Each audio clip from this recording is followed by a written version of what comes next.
Halo, selamat pagi. Jumpa lagi di Berita Padang bersama saya Afri Meriana.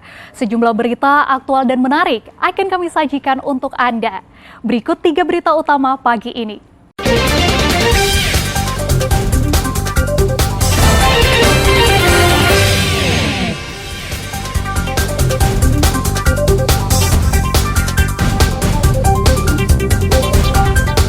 Pembukaan segel kantor Kanpau Padang nyaris ricuh.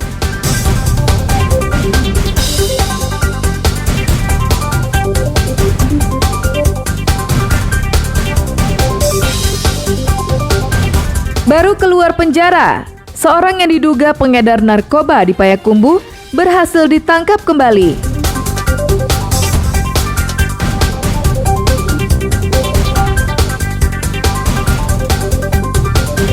Atlet-atlet tuan rumah meraup banyak emas pada lomba renang Minangkabau Cup Open.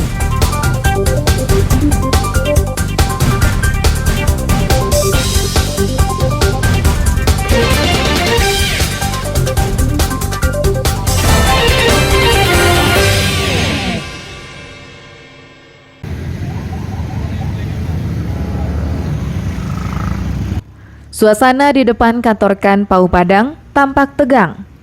Banyak polisi dari Polsek Pau dibantu anggota Polresta Padang yang berjaga-jaga. Beberapa ninik mama Kanpau mendatangi kantor para penghulu adat ini.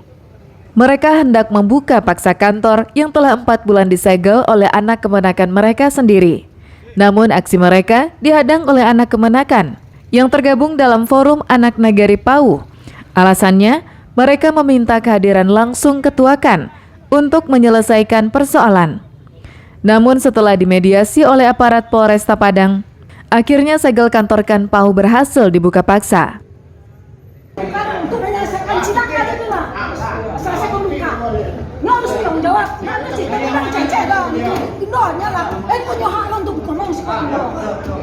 Namun suasana tetap memanas karena anak keponakan meminta para ninik mama untuk menghadirkan Ketua Kanpau saat itu juga.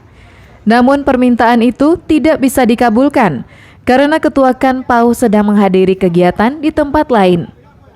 Kisruh antara Ketua Kanpau dengan anak kemenakan dipicu masalah ketidakadilan yang diduga dilakukan Ketua Kanpau terhadap anak kemenakan. Ujung-ujungnya, kantor Kanpau yang berlokasi di Pasar Baru Pau itu disegel oleh anak kemenakan. Kebijakan yang diambil ini mama tidak adil terhadap anak keponakan. Yang satu difasilitasi, yang satu diabaikan. Jadi sehingga terjadilah kesalahpahaman. Menyegel kantor KAN. Nah hari ini bang? Hari ini niatnya kan ini mama, terutama khususnya Ketua KAN akan menyelesaikan. Tetapi mereka akan menyelesaikan dengan catatan segel dibuka. Setelah segel dibuka, mereka melarikan diri.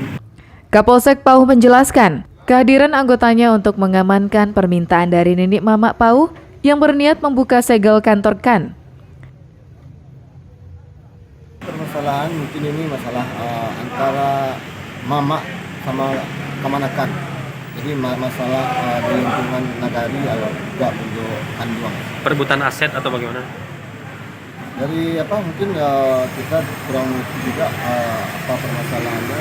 Mungkin ada permasalahan masalah pembagian yang dipertanyakan oleh pihak Pak Jamalus. Kedua pihak sepakat untuk berunding bersama dengan syarat Ketua Kanpau ikut hadir dalam pertemuan tersebut. Laude Jardioanse melaporkan dari Padang.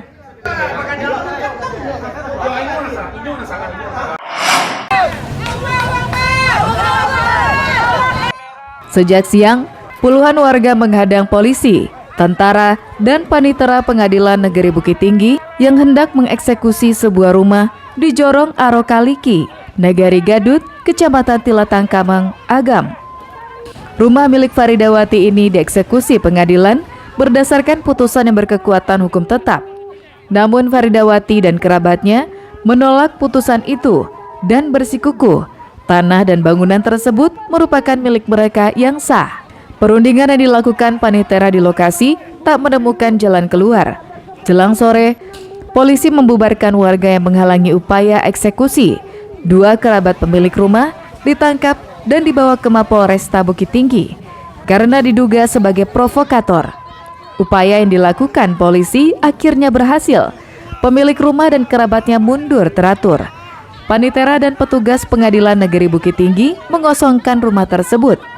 Semua perabotan dan barang-barang yang ada di rumah itu dikeluarkan dan dibawa dengan truk.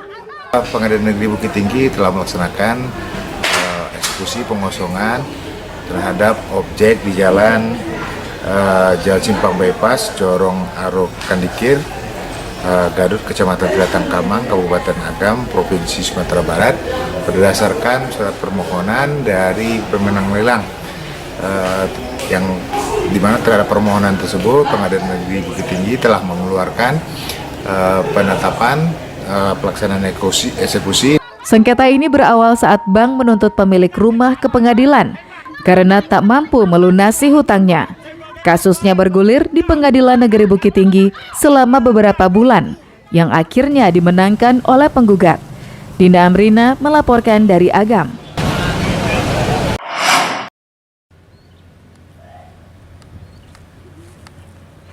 Beginilah kondisi sejumlah rumah di Korongtalau, Mundam, Nagari Ketaping, Kecamatan Padang Pariaman. 20 rumah rusak dan 3 lainnya hanyut terbawa arus sungai. Emma, yang rumahnya habis di bawah air ini, bersama anak-anaknya tinggal menumpang di rumah kerabat. Dirinya berhasil menyelamatkan diri dari maut, namun semua harta benda yang dimilikinya dibawa air. Dia berharap ada perhatian dari pemerintah setempat, karena hingga saat ini belum ada bantuan untuk memperbaiki rumahnya.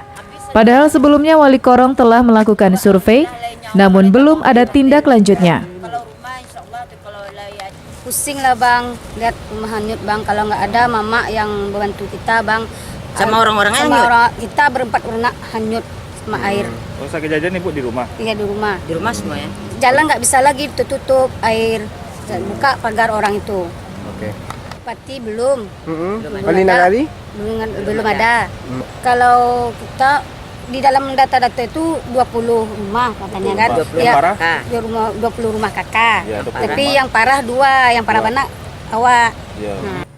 Ablasi Sungai Batang Anai ini terjadi akibat banjir bandang dan meluapnya Sungai Batang Anai.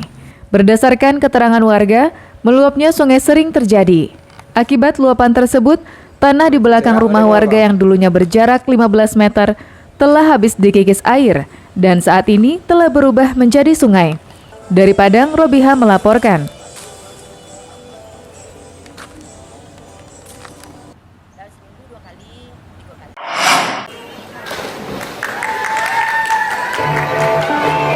Hari pertama perlombaan renang antara klub se-Sumatera bertajuk Minangkabau Cup Open 2023 dikuasai oleh atlet-atlet klub renang dari Sumatera Barat dan Riau. Nomor 400 meter gaya bebas kelompok umur 15 tahun ke atas pria dimenangkan oleh Gilbert Hadiwarsa dari klub Women's Swimming Club Padang. Sedangkan 400 meter gaya bebas putri dimenangkan oleh Natasha Daniel Aris dari Ambacang Swimming Club Padang. Sedangkan 400 meter gaya bebas kelompok umur 14 hingga 15 tahun putra dan putri dimenangkan klub asal Riau. Untuk putra, Kevin Kaganta Sebayang dari klub Duri Lentera Aquatic Riau dan Syifa Afriani untuk putri dari klub Stafan Swimming Club Bengkalis Riau. Demikian juga dengan nomor lainnya. Silih berganti, juara satunya diraih oleh atlet-atlet renang dari Sumatera Barat dan Riau. Strateginya tergantung pelatihnya juga sih Om, karena kekuatan dari tenaga juga, apa yang dibikin juga sama pelatihnya, gitulah Om. Diatur-atur dulu Om, supaya menghemat-hemat juga. Kalau strategi sih ya pastinya latihan yang rajin ya. Kalau aku sih latihan pagi sore emang udah konsisten dari awal. Dari aku 9 tahun sebenarnya aku masih berenang biasa ya. Nah, terus nanti udah mulai serius dan barulah latihan pagi sore ngikut klub. Jadi ya emang harus usaha gitu. Oh, kalau 400 meter ini diatur dulu. Jadi yang pertama kan ada juga aturannya. Jadi yang pertama jangan terlalu kencang dulu, nanti baru sprint akhirnya di akhir gitu. Nah, di dalam persaingan kali ini sepertinya Sumbar dengan Riau sangat bersaing ketat.